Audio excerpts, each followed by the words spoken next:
Hay nako, gusto ko lang mag-react dito sa bagong pautot na naman ng Kamara na kung saan ay magkakaroon daw ng hearing tungkol po dito sa fake news at sa mga vlogger na alam mo na, kumokontra sa kanila.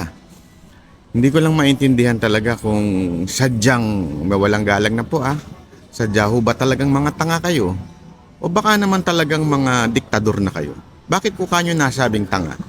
Meron na po tayo sa batas niya, yung Republic 10951 na kung saan pag isang tao nagpapakalat ng fake news, maaari ho siyang makulong. Di ba po? Bakit kung may nakita kayong mga nagpapakalat ng fake news, hindi nyo na lang idemanda? Bakit kailangan nyo pang ipatawag, i-hearing?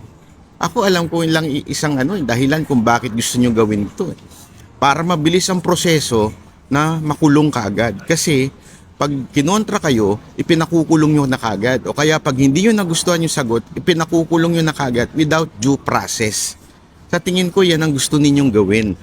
Pag kumokontra sa inyo, i-contempt ninyo. Alam nyo, dahil sa ginagawa nyong yan, lalo tuloy nagigising ang bawat Pilipino na kayo ay mga diktador.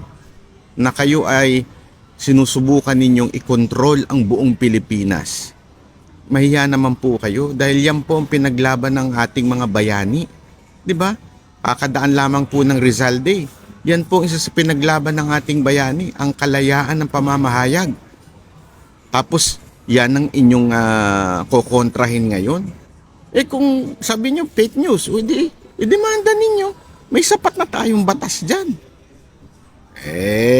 Alam ko na. Tinatakot nyo para hindi ilabas ang baho ninyo dahil malapit na ang eleksyon.